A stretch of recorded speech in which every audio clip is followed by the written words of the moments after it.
देश में अपराध के पिछले 10 वर्षों के आंकड़ों पर गौर करें तो महिलाओं के साथ हो रहे आपराधिक मामलों में तेजी देखने को मिल रही है। साल 2013 में महिलाओं के खिलाफ हुए ऐसे अपराध जिसमें आईपीसी की धाराओं के तहत मामले दर्ज किए गए थे, वह संख्या 2,95,896 थी।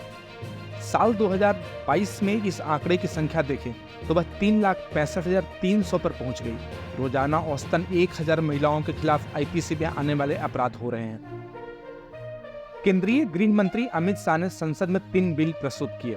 Indian penal code 1860, the code of criminal procedure 1973, the Indian evidence act 1872। Lok Sabha और राज्यसभा में इन बिलों को पास कर दिया गया है।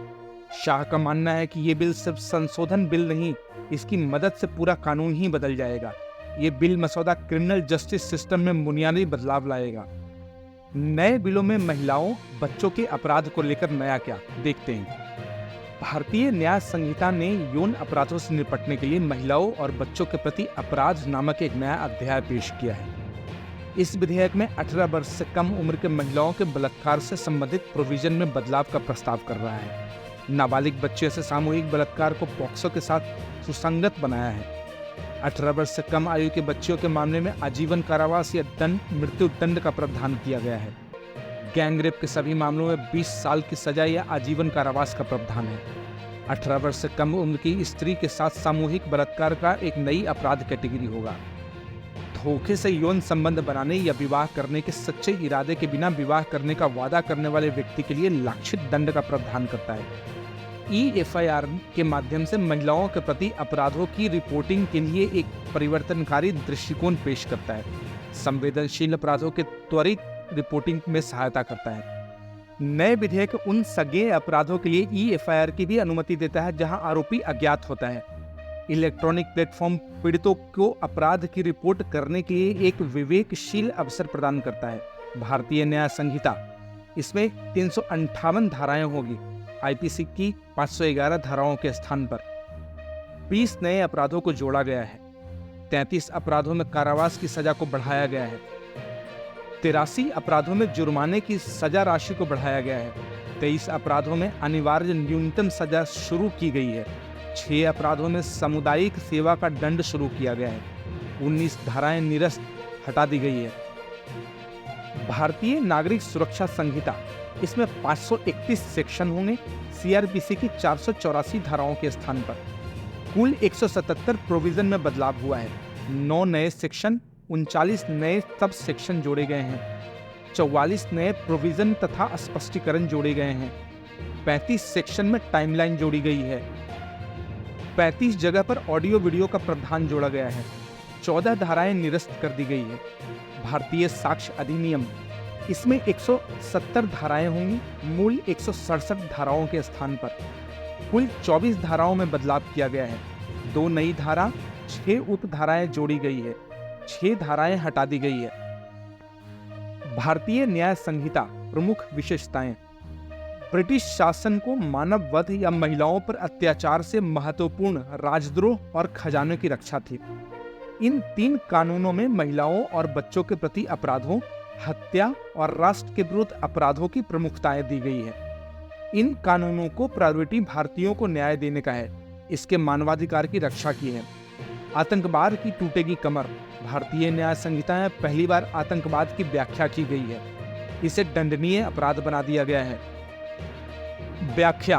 भारतीय न्याय संहिता खंड 113(1) जो कोई भारत की एकता, अखंडता, संप्रभुता, सुरक्षा या आर्थिक सुरक्षा या प्रभुता को संकट में डालने या संकट में डालने की संभावना के आशय से या भारत में या किसी विदेश में जनता अथवा जनता के किसी वर्ग में आतंक फैलाने या आतंक फैलाने की संभावना के आशय से बमों, डायनामाइट, विस्फोटक पदार्थ, उपायकर गैसों, न्यूक्लियर का उपयोग करने जैसे कार्य करता है जिसके किसी व्यक्ति या व्यक्तियों की मृत्यु होती है, संपत्ति की हानि होता है या करेंसी के निर्माण या उसकी तस्करी या परिचालन, तो वह आतंकवादी का कार्य करता है। आतंकी कृत्य मृत्युदंड या आजीवन कारावास के साथ दंडनीय है, जिसमें पैरोल नहीं दिया जाएगा। आतंकी अपराधों की एक श्रृंखला भी पेश की गई है। सार्वजनिक सुविधाओं या निजी संपत्ति को नष्ट करना अपराध है। ऐसे कृत्य को भी इस खंड के तहत शामिल किया गया है, जिसमें महत्वपूर्ण अवसंरचना की क्षति या विनाश के कारण व्यापक हानि होती है। संगठित अपराध से संबंधित एक नई दंडिक धारा जोड़ी गई है। भारतीय न्याय संहिता 111(1) में पहली बार संगठित अपराध की व्याख्या की गई है। सिंडिकेट से की गई विधि विरुद्ध गतिविधि को दंडनीय बनाया गया है। नए प्रावधानों में सशस्त्र विद्रोह, विध्वंसक गतिविधियां, अलगाववादी गतिविधियां अथवा भारत की संप्रभुता या एकता और अखंडता को खतरे में डालने वाला कृत्य को जोड़ा गया है। छोटे संगठित अपराधों को भी अपराध घोषित किया गया है, जिसके लिए 7 साल तक की कैद हो सकती है। इससे संबंधित प्रावधान खंड 112 में है। आर्थिक अपराध की व्याख्या भी की गई है। करेंसी नोट, बैंक नोट और सरकारी स्टैंपों पर हेरफेर, कोई स्कीम चलाना या किसी बैंक वित्तीय संस्था में गड़बड़, ऐसे कृत्य शामिल हैं। संगठित अपराध में किसी व्यक्ति की मृत्यु हो गई है तो आरोपी को मृत्यु दंड, आजीवन कारावास की सजा है। जुर्माना भी लगाया जाएगा जो 10 लाख रुपए से कम नहीं होगा। संगठित अपराध में सहायता करने वालों के लिए भी सजा का प्रावधान किया गया है। क्रिमिनल जस्टिस सिस्टम में विक्टिम सेंट्रिक सुधार के 3 प्रमुख फीचर्स होंगे। पार्टिसिपेशन का अधिकार, विक्टिम को अपनी बात रखने का मौका, BNSS 360। इंफॉर्मेशन का अधिकार, BNSS खंड 173, 193 और 230।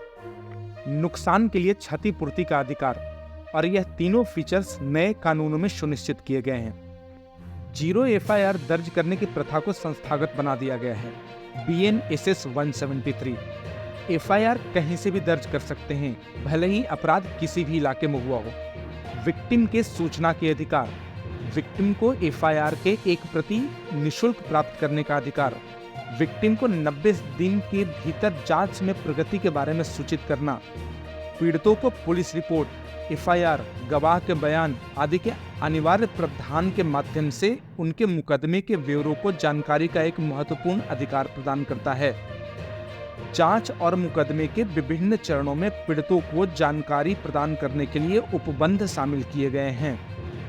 भारतीय न्याय संहिता धारा 152, जो कोई जानबूझकर या प्रयोजन पूर्वक बोले गए या लिखे गए शब्दों से या संकेत द्वारा या दृश्य प्रतिनिधित्व द्वारा या इलेक्ट्रॉनिक संचार द्वारा या वित्तीय संसाधनों के उपयोग से या अन्यथा अलगाव या सशस्त्र विद्रोह या विध्वंसक गतिविधियों को उत्तेजित करता है या उत्तेजित करने का प्रयास करता है या अलगाववादी गतिविधियों की भावनाओं को प्रोत्साहित करता है या भारत की संप्रभुता या एकता और अखंडता के बारे में खतरे में डालता है या ऐसे किसी भी कार्य में शामिल होता है या करता है, तो उसे आजीवन कारावास जिसे 7 साल तक की बढ़ाया जा सकता है, से दंडित किया जाएगा और जुर्माने भी लगाए जा सकते हैं।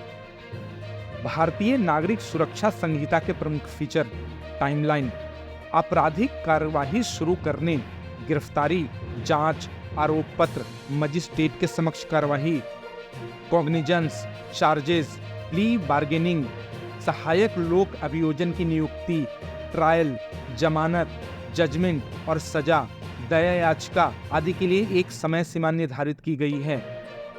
35 सेक्शन में टाइमलाइन जोड़ी गई है, जिसमें स्पीडी डिलीवरी ऑफ जस्टिस संभव होगी।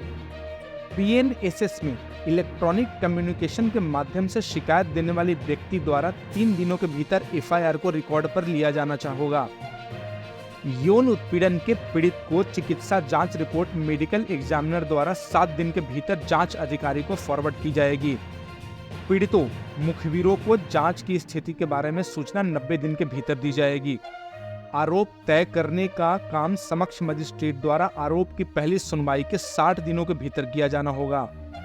मुकदमे में तेजी लाने के लिए अदालत द्वारा घोषित अपराधियों के खिलाफ अनुपस्थिति में मुकदमा शुरू करना आरोप तय होने से 90 दिन के भीतर होगा। किसी भी आपराधिक न्यायालय में मुकदमे की समाप्ति के बाद निर्णय की घोषणा 45 दिन के से अधिक नहीं होगी। सत्र न्यायालय द्वारा बरी करने या दोष सिद्धि का निर्णय बहस पूरी होने से 30 दिन के भीतर होगा, जिसे लिखित में मेंशन कारणों के लिए 45 दिन तक बढ़ाया जा सकता है।